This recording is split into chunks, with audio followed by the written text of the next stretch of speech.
I found emails that Elon Musk himself sent during the acquisition of Twitter. So today we'll learn how the world's richest man sends his emails so that you could use these tactics yourself and generate phenomenal results. Elon sent a total of 5 emails. Let's go through them one by one, dissecting them line by line. First email reads, subject line. So I got a proposal for you. Dear first name, Elon here. I wanted to reach out to you with a little offer. As you know by now, I turned down the opportunity to join you on the board. It was a difficult decision because I admire what you've done in your career. Personalized line, but joining the board meant I'd be capped at owning 14.9% of Twitter.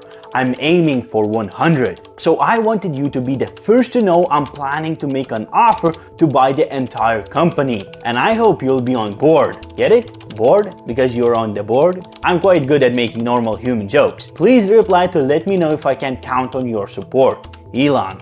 As you can see, the email is pretty interesting. The subject line sparks curiosity, so it will definitely get a huge open rate. Not only that, it's also relevant and unique. I personally wouldn't use dear as a greeting, but who am I to disagree with a guy that's worth $260 billion?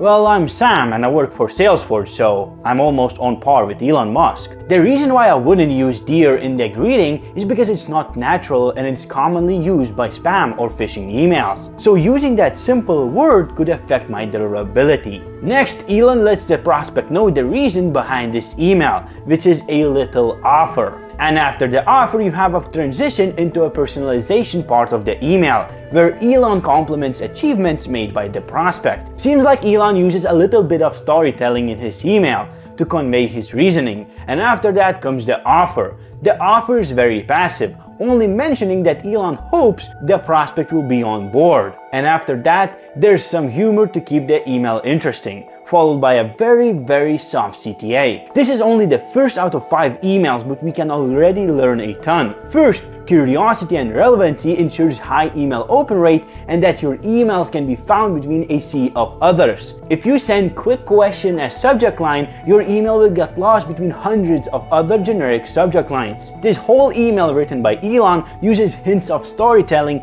to smoothly transition between the reason behind the email, personalization, offer, and a CTA. Now, you don't need to write stories to get great results, but having an idea of storytelling behind your email can definitely make it flow nicely. And that will help your prospect consume the email, especially if it's as long as this one. Of course, you have some personalization, a passive offer, and most importantly, a very soft CTA. The CTA isn't asking the prospect to do something hard. It's not asking to buy up a fraction of the company shares. It's not asking to hop on a 1-hour meeting. No, the CTA is designed to be as easy to complete as possible. That's why it's called a soft CTA. And all it asks you to do is to reply if interested. That's it. That's all you need. With your initial email, you shouldn't sell your product. You shouldn't try to get your prospect to complete a triathlon. No, the first email should initiate a conversation. All you're trying to do is chat with the prospect. Once that's done, you can pitch, hop on a call, or do anything else you desire. Email numero dos is a follow-up email. Because it's a follow-up email, there's no subject line. Here's what the email reads. Hey, first name. Elon again. Wanted to let you know I'm going public at 4:20 a.m. with my offer to buy Twitter. I was hoping to have your full support before I do. If you reply today to let me know you support me, I'll tweet you a shout out. I'm sure you'll get quote tweets from Joe Rogan, Tucker Carlson, and maybe even Kid Rock, which is huge. Anyway, let me know. It's only logical for me to take Twitter private to help it finally reach its true potential, because we can't have corporations thinking they know what's best for people. Only billionaires know what's best for people. Elon. Now, you may be wondering, what is the reason behind this email? This email is designed to create urgency. Elon lets the prospect know that there's a time limit to complete the action and get the result. There are multiple ways you can create urgency. Elon does it by creating a deadline. You can also limit the supply of the product you're selling. Say that you have 2 slots left or something like that. But these deadlines or urgency doesn't work if you don't have something to lose. That's why you need to add a cost of inaction. What will the prospect lose if they don't proceed enjoyed working with you today. Elon says that if you reply today, he'll give you a shout out. That is his offer. That's what you'll miss if you don't respond today. After that, you have his reasoning behind the ask. As you can see, the reasoning is designed perfectly. It's selfish because Elon wants to control 100% of the Twitter, but it's also selfless because Elon is doing it to help Twitter reach its true potential. A follow-up like this is a way better option than just following up or bumping this. I always suggest that your follow-up email should add some sort of value to the prospect, add freebies, case studies, or in this case, create some urgency. Third email. Subject line: poison? Skull emoji. Here's the antidote. First name: so you decided to go the poison pill route. I get it. I don't like it, but I get it. Everyone's calling this a hostile takeover, which is crazy. There's nothing hostile about me. Ignore the flamethrowers I sold, okay, tanks? I'm not hostile. I offered to buy Twitter at $54.20 a share. See, I put 420 in there. I'm a child. Everyone else outgrows 420 jokes by the time they're 19. Not me. I'm a 50-year-old literal child. Totally harmless. If only the company had become a little more profitable in the 10 years you had to grow it, I could have made an offer for $69.69. See? 69. I'm a heartless man, baby. Please let me know if you change your mind and you'll accept my offer. Elon. Now this email is pretty smart. It's nothing like your ordinary follow-up email. This email is designed to handle objections. Now let me explain. Before the prospect could even say anything, Elon does two things. First, he acknowledges that choice made by the prospect, which was to ignore and not respond to Elon. Then Elon handles the objection as to why the prospect did not respond. Before the prospect could throw an objection,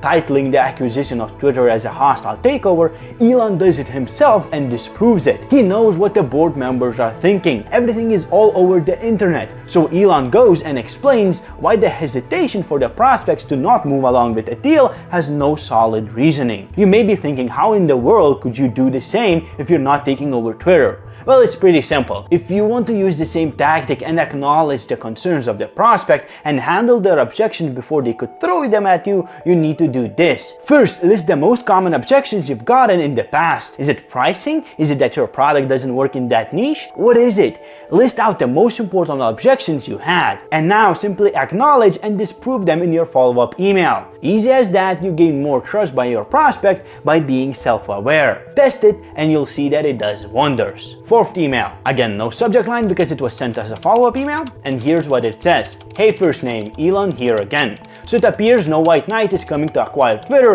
and save you from me. Although I still don't know why you need saving. I know you only own a number of shares, but you won't get a more lucrative deal than mine to cash them out. Plus, you can always get another social media board. I heard Truth Social is really taking off. See, I make jokes in every situation.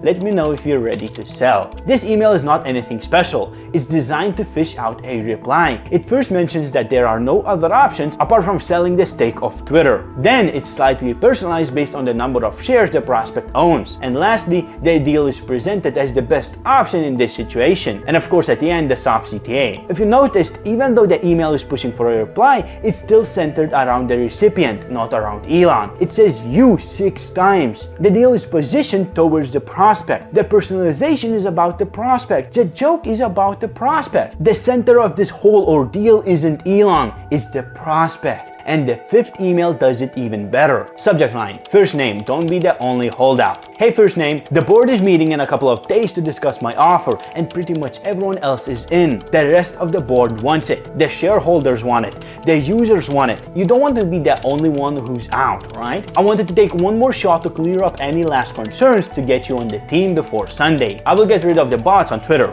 How? I can spot a bot a mile away. We have a kinship, me and them. Edit button, and it won't be just an internal editing button I can use to fix tweets that say mean things about me. Or when I accidentally call someone a peda guy, when I mean to call him a pedagogue. Classic typo. I'm not here for chaos. I already own one boring company, and I want Twitter to be another boring company. Way less drama and no one organizing government coups. I promise I'm not just spending 44 billion so I can read everyone's DM history. I would never do that on my first day of owning the company. My promise of totally free speech won't bring out the racists. I admit, growing up in South Africa in the 70s and 80s, I didn't see much racism or sunlight. But I have to imagine everything outside was fine, race relations wise, outside of our mansion. I'll bring that unifying spirit to Twitter. Think what you will about me, but Zuckerberg is worse. Full stop. Don't be the only holdout. Let me know you'll support me buying Twitter. I won't have a board as the sole owner, but I will need some consultants, and there's only one spot left. This is the last email sent by Elon, and as you can see, it's going all in. The fifth email is built to do a few things: raise FOMO, or fear of missing out, and push the leads over the edge with the last proof Elon has. Elon first raises FOMO by sharing that everyone else but the prospect is on Elon's side. The users and the board want the acquisition of Twitter to go on, but the FOMO isn't enough. Elon also adds more proof as of why his plan is good to further grow the confidence of the lead. It's value-packed. And as you can see, it's the longest email of them all. That's because it's the last email. The last chance for Elon to get what he wants. And he does it perfectly. I told you previously how to use FOMO, and you learned a lot more tricks throughout this video that will help you get a ton more replies through cold email. Now you only need to start reaching out to your potential customers, and to do that you need a solid infrastructure. That's why I wanted to share a $10,000 per month email sending system that you can implement today and start booking sales calls right away.